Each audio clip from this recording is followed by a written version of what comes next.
Oi pessoal, tudo bem? Vamos continuar então lendo, entendendo a saga de Emanuel enquanto senador romano Públio Lentulus, lá na era cristã, no ano de 31, começou no ano de 31 e agora estamos no ano de 32, começou em Roma e agora estamos na Palestina, mais precisamente em Cafarnaum e ali em Belém. É o livro Há 2000 anos, psicografado então por Chico Xavier, que traz a história de Emmanuel, faz parte daquela série Romance de Emmanuel, e o Emmanuel diz que ele abriu a vida dele, abriu a intimidade dele desse jeito, com a anuência de Jesus Cristo, com o aval de Jesus Cristo, para que sirva como se fosse um roteiro para a nossa própria vida, porque ele também esteve aqui onde nós estivemos, e ele também demorou muito tempo para entender a mensagem de Jesus Cristo, do amor fraternal,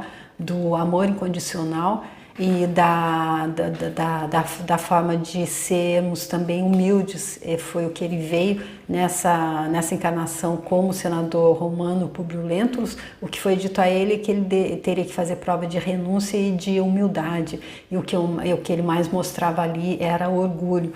Então nós vimos ali no capítulo anterior, que foi o rapto, que aconteceu então o que aquele tribunal, no segundo sonho que ele teve, o início do livro ele conta um sonho em que ele se vê ali na era do Catilina, quando houve atentado contra a República contra o Senado ali, contra a República de Roma, e foi parado por Cícero. Então ele se viu ali como uma pessoa que realmente estava ao lado do Catilina, e ele era o bisavô dele. Ele confirmou com a letra, ele confirmou com a estátua lá que havia do bisavô dele, que era realmente ele, e que cometeu coisas terríveis contra muitas pessoas, que mandava torturar, mandava matar, torturar, e alguns ele mandava até arrancar os olhos. Ele viu tudo isso em sonho, mas foi aconselhado pelo amigo Flamínio a vir então de Roma para Jerusalém, para a Palestina, para buscar então conforto para a alma dele, para buscar apacientar tudo isso que ele acreditava que era verdade. Ele disse: não são só sonhos, são fantasias, o amigo dele, Flamínio, diz, e também para tentar encontrar a cura e novos ares para Flávia, que é a filha deles, que então era acometida de hanseníase. Ele então, nas páginas anteriores, nós vimos que ele encontrou-se com Jesus Cristo, porque ele foi morar exatamente em Cafarnaum, e Jesus Cristo curou a filha dele, porém ele não admitiu que tivesse sido ele. Ele ficou muito zangado contra ele próprio, porque no torpor que ele teve quando ele encontrou Jesus Cristo, ele se viu ajoelhado aos pés dele, e ele não admitia que ele tivesse feito isso, porque ele era quem? Ele era um senador da República. E aí então, depois disso, ele teve esse outro sonho, onde os juízes lá disseram para ele: agora você vai ter muito sofrimento, agora você plantou realmente muito mais sofrimento.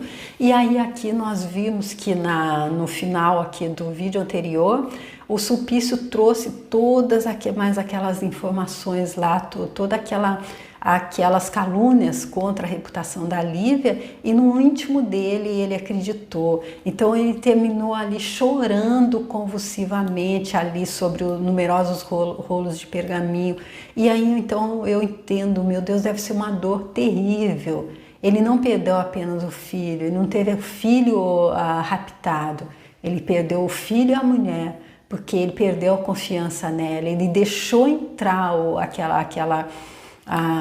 aquela cobrinha ali da desconfiança, da dúvida com relação à reputação dela, com relação a que ela estivesse sendo infiel a ele. E aí então, nesse momento, dá para imaginar o que é que ele esteja sentindo, porque quando nós vimos na noite anterior, quando ele estava ali super triste, amargurado pela perda do filho, ela veio e o consolou, e isso fez com que ele melhorasse um pouco. Mas agora ele não tinha mais para onde recorrer, ele não tinha mais os braços dela, porque ele a considerava então agora uma traidora. Ele acreditou no que o Sulpício veio dizer, ele então, sem saber que o Sulpício está ali em confabulação com a Fúvia, que estão os dois ali então juntos no trabalho para destruir o casamento dele, para destruir a reputação da Lívia diante dele. E então vamos ver como é que continua agora, e eu peço a Jesus Cristo que possa me abençoar para que eu possa fazer agora o 7º capítulo, que são, ou pelo menos parte do 7º capítulo, que são as pregações do Tiberíades, para que os comentários que eu faça sejam pertinentes, não sejam assim tão descabidos, porque eu já expliquei para vocês que eu não sou uma estudiosa do Espiritismo, ao contrário, eu nasci e fui criada na Igreja Católica, que, para dizer do jeito que eu entendo as pessoas, próximas a mim, só essa palavra já causa arrepio. Muita gente, eu acredito, da minha família não vai ver esse livro de jeito nenhum. E então os meus comentários eu faço daquilo que ressona comigo, daquilo que eu entendo desde que eu entendi que aquele Deus que me apresentavam não podia ser, que muita coisa que acontecia ali não podia ser. Então eu encontrei todas as minhas respostas, eu encontrei ali o ressoar com aquilo que eu entendo dentro de mim nos livros de Chico Xavier e Allan Kardec. Então esses livros aqui são os romances, eu já ouvi alguém dizer que são como a cereja do bolo, porque para entender realmente a gente tem que estar lendo então toda ali a codificação do Espiritismo, que tem o livro dos médiuns, tem o livro dos espíritos, tem a Gênese, que são livros incríveis também. Então, gente, eu continuo aqui pedindo então que Jesus Cristo possa me abençoar e possa permitir que eu possa ser inspirada também para estar fazendo os comentários, para que possa ajudar quem estiver acompanhando com esse interesse que eu estou também, de pegar isso realmente como um guia que Emmanuel está nos trazendo para nos facilitar essa nossa travessia, já que nós estamos em trânsito aqui nessa realidade onde há luz e sombras. Nós que somos espíritos, não somos encarnados vivendo uma experiência espírito, mas sim somos espíritos vivendo uma experiência encarnados. É uma frase assim que alguém disse, que eu vou procurar direito saber depois para falar direito, tá bom? Então, bora lá então continuar vendo o que é que traz aqui no 7º capítulo, as pregações do Tiberíades. Alguns dias haviam decorrido sobre os fatos que acabamos de narrar. Em Cafarnaum, não somente o cenário, mas também os atores guardavam a mesma fisionomia. Então aqui ele trazendo bem como é o que acontece aqui na nossa vida. Eu acredito piamente que tudo aqui é uma peça teatral mesmo. Nós estamos cada um vivendo ali a nossa peça, cada um no cenário, e cada um de nós somos o protagonista da nossa história, e todo mundo que está aí com a gente são os coadjuvantes. Porém, nós somos também coadjuvantes dos outros, enquanto eles são protagonistas das histórias deles. Compelido pela atitude irrevogável e enérgica do senador, Sulpício Tarquínios regressara a Jerusalém, obedecendo às ordens de Pilatos, que por sua vez recebera a notificação de Públio Lentulus referente à dispensa do lictor. Não devemos esquecer que Públio permanecia na Palestina com poderes amplos, na qualidade de emissário de César e do Senado, e a quem todas as autoridades da província, inclusive o governador, eram obrigados a acatar com especial atenção e máximo respeito. Ou seja, Emmanuel trazendo aqui novamente para que a gente não perca isso de que Públio ali ele é a autoridade máxima, como representante do próprio imperador e do Senado, e inclusive o governador, ou seja, Pôncio Pilatos, eles devem acatar tudo que ele decidir. Por isso que ele decidiu que não queria mais o Sulpício como funcionário dele, e o Pôncio Pilatos só teve que acatar, só teve que aceitar e cumprir a ordem. O procurador da Judéia não se esquecera, portanto, de substituir Sulpício do melhor modo possível, buscando conhecer com interesse os motivos do afastamento dele, assunto que o senador solucionou com o mais largo espírito de superioridade do ponto de vista político. Pilatos coadjuvou com a melhor boa vontade o serviço de pesquisa quanto ao paradeiro do pequeno Marcos, movimentando funcionários de sua inteira confiança e vindo pessoalmente a Cafarnaum a fim de conhecer na sua intimidade as diligências efetuadas. O senador recebeu-lhe a visita com as mais altas mostras de consideração e aceitou-lhe a cooperação, sinceramente confortado, em vista de os acontecimentos desmentirem perante seu fórum íntimo as caluniosas acusações de que era vítima a esposa. Então aqui ele aceitou a colaboração de Pôncio Pilatos e ele aceitou sinceramente confortado, porque ele via que os acontecimentos, a forma como ele estava agindo, isso desmentiam lá no íntimo dele as caluniosas acusações de que a mulher dele era vítima. Mas vamos ver se isso vai fazer com que ele se convença. Sua vida doméstica, porém, sofrera as mais profundas alterações. Não sabia mais viver aquelas horas de colóquio feliz com a mulher, da qual o separava um véu de dúvidas amargas e infinitas. Várias vezes tentou improficuamente readquirir a antiga confiança e a espontaneidade afetiva. Rugas de pesar vincaram-lhe então o semblante ordinariamente altivo e orgulhoso, esfumando-lhe os traços fisionômicos num nevoeiro de preocupações angustiosas. Todos os seus íntimos, inclusive a esposa, atribuíam ao desaparecimento do filhinho tão singular metamorfose. Então, apesar dele ainda ter ali uma dúvida lá, que no íntimo dele ele sabia que aquilo eram acusações caluniosas, ele não conseguia mais ter aquela confiança nela, ele não conseguia mais voltar a ser quem ele era. E todo mundo atribuía isso ao desaparecimento do pequeno Marcos. Nas horas habituais das refeições, notava-se-lhe o esforço para desanuviar a fisionomia. Dirigia-se então à mulher ou respondia às perguntas carinhosas dela com monossílabos apressados, acentuando as palavras com laconismo incompreensível. Sofrendo amargamente com aquela situação, Lívia apresentava-se cada vez mais abatida, tentando em vão decifrar o motivo de tantas provações e infortúnios.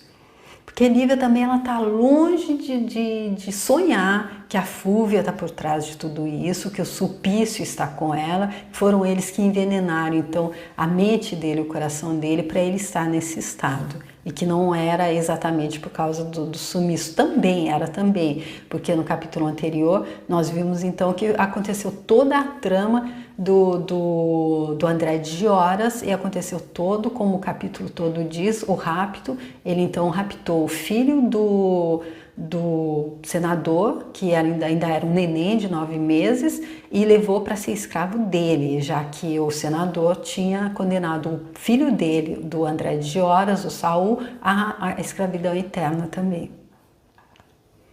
Muitas vezes procurou sondar o espírito de Públio, de modo a levar-lhe um pouco de carinho e consolação, mas ele evitava as expansões afetuosas com pretextos decisivos. Quase que lhe aparecia tão somente no triclínio e, feita a refeição costumeira, retirava-se abruptamente para o grande salão do arquivo, onde passava todas suas horas de inquietadoras meditações. Ou seja, ele não dava chance a ela de se aproximar, por mais que ela tentasse, ele se esquivava, ele fugia mesmo e ficava ali então trancado, ficava ali fechado no salão do arquivo para não ter que conversar com ela. De Marcos, nenhuma notícia havia que lhe proporcionasse a mais ligeira sombra de esperança. Por uma formosa manhã da Galiléia, vamos encontrar Lívia em palestra íntima com a serva dedicada e amiga fiel, a quem replica nestes termos, depois de carinhosamente inquirida acerca do seu estado de saúde. Sinto-me bem mal, minha boa Ana. À noite, o coração bate-me descompassadamente e, hora a hora, vejo crescer-me no íntimo dolorosa impressão de amargura. Não poderia bem definir meu estado, ainda que eu quisesse. O desaparecimento do pequeno enche minha alma de lúgubres presságios. multiplicando o peso das minhas aflições maternas, quando não posso vislumbrar nem de leve a causa de tamanhos padecimentos. E aqui dá para se imaginar também a gente vendo ali todo o sofrimento dela e dele, porém imagina o sofrimento do menino, uma criança que já está acostumada com os pais ali, com as pessoas ali que cuidam dele, e de repente ele é privado desse cuidado, e ainda a gente nem sabe se ele vai ter o mínimo cuidado possível, porque ele foi raptado pelo maior inimigo do pai dele, que queria transformá-lo em escravo mesmo. Que sofrimento, não? E agora é sobretudo o estado de Públio o que mais me acabrunha, continuou ela. Ele foi sempre um homem puro, leal e generoso, mas de algum tempo a esta parte noto-lhe singulares diferenças no temperamento, agravando-se-lhe os sintomas doentios com maior intensidade após o incompreensível desaparecimento do nosso filhinho. A mim se me afigura que ele vem sofrendo os mais fortes distúrbios sentimentais com sérios prejuízos para a saúde. Bem vejo, senhora, quanto sofreis, aventou a serva carinhosa. Sei que sou uma criatura humilde e sem nenhum valor, mas pedirei a Deus que vos proteja incessantemente, restabelecendo a paz do vosso coração. Criatura humilde e sem valor? Diz a pobre senhora, buscando demonstrar-lhe o grau de sua estima sincera. Não digas isso, mesmo porque não sou dessas almas que aferem o valor de cada um pelas posições que desfruta ou pelas honras que recebe. Filha única de pais que me legaram considerável fortuna, cidadã romana com as prerrogativas de mulher de um senador, vês quanto sofro nos trabalhos amargos deste mundo. Os títulos que o berço me outorgou não conseguiram eliminar as provações que o destino também me trouxe, com a mocidade e a fortuna fácil. Reconhece, pois, que sendo eu patrícia e tu serva, não possuímos um coração diverso, mas sim o melhor sentimento de fraternidade, que nos abre a porta de uma compreensão carinhosa, a valer por asilo suave nos dias tristes da vida. De mim para comigo, sempre supus, contrariamente à educação recebida, que todas as criaturas são irmãs, filhas de uma origem comum, sem conseguir atinar com as linhas divisórias entre aqueles que possuem muitos haveres e muitos títulos e os que nada possuem neste mundo além do coração, onde costumo localizar os valores de cada um nesta vida. Então aqui Lívia mostrando que ela realmente lembra muita coisa, com certeza, por ser um espírito já bem mais adiantado que o do próprio Públio, porque nós vimos ali no primeiro sonho que foi ela que o levou para ela, que ele já reconhecia como uma pessoa com quem ele já tinha convivido várias vezes. Foi ela que o levou para aquele primeiro julgamento ali no Tribunal Superior e foi ela que se propôs então a se reencarnar com ele para ajudá-lo a estar vencendo as fraquezas dele. Então a gente vê que até para isso tem que ser muito abnegado, porque para ajudar uma outra pessoa que vem com uma carga tão grande assim de coisas tristes para colher e que ela ainda não está madura o suficiente para entender o que foi, como é que ela deve agir, como é que ela deve fazer essa reforma íntima. Então ela também se propõe a estar sofrendo tudo isso, porque aqui ela está encarnada, ela está vivendo todo esse drama que está trazendo tanto sofrimento para o coração dela, que está até se aparecendo aí no corpo físico mesmo, tendo febre, ficando doente fisicamente mesmo.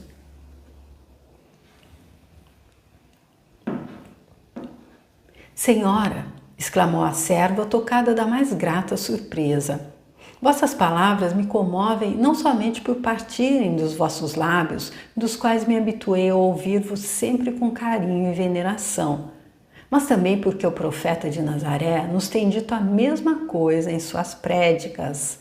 Ou seja, aquilo que a Lívia disse aqui sobre as pessoas serem, contrariamente à educação recebida, todas são irmãs, filhas de uma origem comum, é exatamente o discurso de Jesus Cristo. E é isso que Ana diz a ela. Jesus, perguntou Lívia de olhos brilhantes, como se aquela referência lhe lembrasse uma fonte de consolação, da qual se houvesse momentaneamente esquecido. Sim, minha senhora. E por falar nele, por que não buscardes um pouco de conforto nas divinas palavras dele? Juro-vos que as expressões dele, sábias e amorosas, vos consolariam no meio de todos os pesares, proporcionando-vos sensações de vida nova. Se quisesseis, eu poderia conduzir-vos à casa de Simeão discretamente, a fim de receberdes o benefício das lições carinhosas dele. Receberíeis assim a alegria de sua bênção, sem vos expordes às críticas alheias, nutrindo o vosso coração dos seus luminosos ensinamentos. Lívia pensou intensamente naquele alvitre que se lhe figurava a providência salvadora, respondendo por fim: os sofrimentos da vida muitas vezes me têm dilacerado o coração, renovando os meus raciocínios acerca dos princípios que me foram ensinados desde o berço.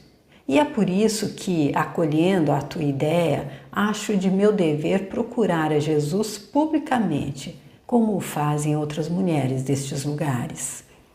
E aqui a gente vendo mais um ponto ali de referência, de diferença, de grandeza, de expansão de consciência de cada um, da Lívia e do Públio. Porque o Públio, quando foi a pedido da filha dele, que estava morrendo com hanseníase na cama, ele perguntou o que ela queria, ela disse que era o profeta de Nazaré. Ele foi assim disfarçadamente no final da tarde, não teve coragem de chegar até lá onde estavam todos ouvindo a palestra. Jesus Cristo teve que vir ter com ele ali onde ele parou, ele se sentou ali um pouco antes do local, e Jesus Cristo apareceu para ele numa espécie de sonho, num torpor, e ela dizendo, ela tem a oportunidade, a Ana diz, eu posso organizar um encontro com ele ali na casa de Simeão, e ela diz, não, eu vou publicamente, como fazem outras mulheres destes lugares.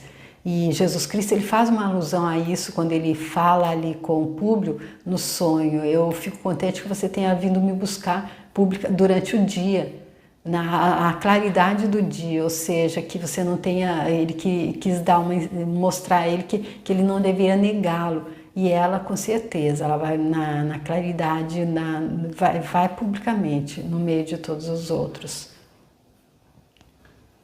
Era a minha intenção procurá-lo antes do meu regresso a Roma para lhe manifestar meu reconhecimento pela cura de Flávia, fato que me deixou profundamente impressionada, mas que não nos foi possível comentar em razão da atitude hostil do meu marido. Agora, novamente desamparada, no estuar das minhas dores, recorrerei ao profeta para obter um lenitivo ao coração opresso e torturado. Mulher de um homem que, por força da carreira política, ocupa agora o mais alto cargo desta província, irei a Jesus como criatura deserdada da sorte, em busca de amparo e consolação.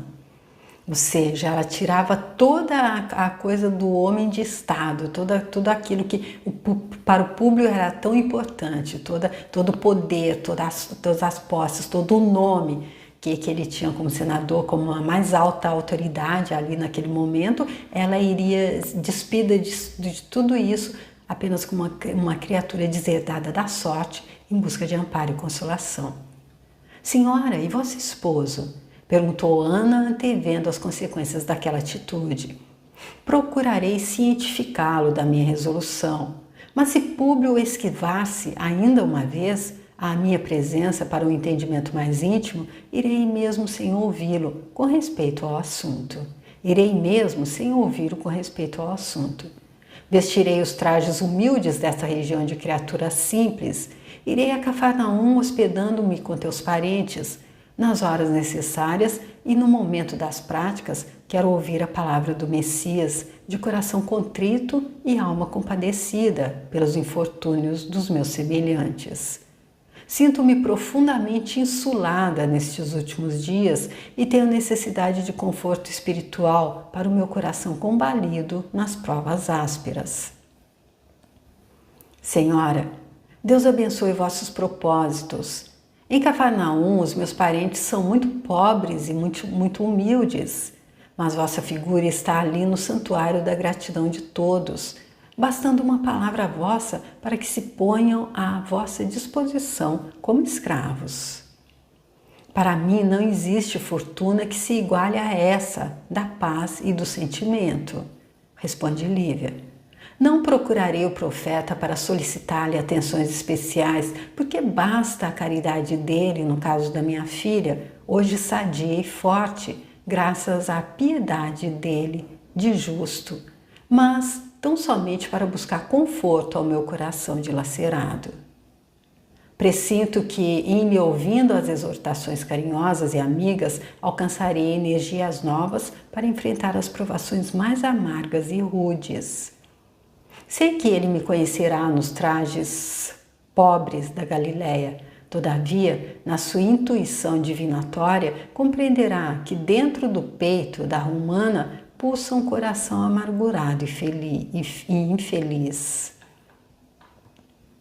As duas combinaram então ir juntas às cidades na tarde do primeiro sábado. Embalde, procurou Lívia uma oportunidade para solicitar a ambicionada permissão do marido a favor de sua pretensão. Inúmeras vezes buscou improficuamente sondar o espírito de Públio, cuja frieza lhe afugentava a coragem para a necessária consulta. Ela, porém, havia resolvido procurar um mestre de qualquer maneira. Abandonada numa região em que somente o marido poderia compreendê-la integralmente dentro de sua esfera de educação e rudemente provada nas fibras mais sensíveis de sua alma feminina, de esposa e mãe, a pobre senhora assim deliberou com pleno assentimento de sua consciência honesta e pura. Talhou uma roupa nova de conformidade com os usos galileus, de maneira a não se fazer notada na multidão comum nas prédicas do lago, e cientificando a Cormênio da necessidade que tinha de sair naquele dia, a fim de que o marido fosse avisado à hora do jantar, dirigiu-se, na data previamente determinada, pelos caminhos que já conhecemos, em companhia da serva de confiança. Ou seja, e aqui quem a autorizou a fazer isso, já que ela não conseguiu conversar com o marido que estava se esquivando dela? A própria consciência. A pobre senhora assim deliberou com pleno assentimento da sua consciência, que é a única que pode nos julgar. Se ela estiver bem ali levantada, se a gente estiver bem em conexão com ela, como não era o caso do marido dela, do Públio, a consciência vai nos dar total aval para fazer mostrar o que está certo e o que a gente não deveria fazer, acredito eu. Na residência humilde de pescadores, onde se abrigavam os familiares de Ana, Lívia sentiu-se envolvida em radiosas vibrações de serenidade amiga e doce. Era como se o coração desalentado dela encontrasse uma claridade nova naquele ambiente de pobreza, de humildade e de ternura. A figura patriarcal do velho Simeão da Samaria, porém, destacava-se a seus olhos entre todos os que a receberam com as mais elevadas demonstrações de carinhosa bondade. Do seu olhar profundo e das cãs veneráveis, a gente já viu que cãs são os cabelos brancos, emanavam as doces irradiações da maravilhosa simplicidade do antigo povo hebreu. E a palavra dele, ungida de fé, sabia tocar os corações nas cordas mais sensíveis, quando narrava as ações prodigiosas do Messias de Nazaré. Lívia, acolhida por todos com simpatia franca, parecia devassar um mundo novo, até então desconhecido na sua existência. Confortava-lhe sobremaneira a expressão de sinceridade e candura daquela vida simples e humilde, sem atrativos nem artifícios sociais, mas também sem preconceitos nem fingimentos perniciosos.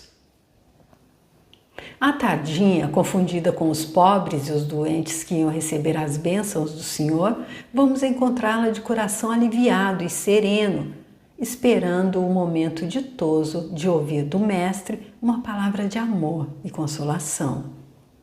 O crepúsculo de um dia claro e quente emprestava um reflexo de luz dourada a todas as coisas e a todos os contornos suaves da paisagem.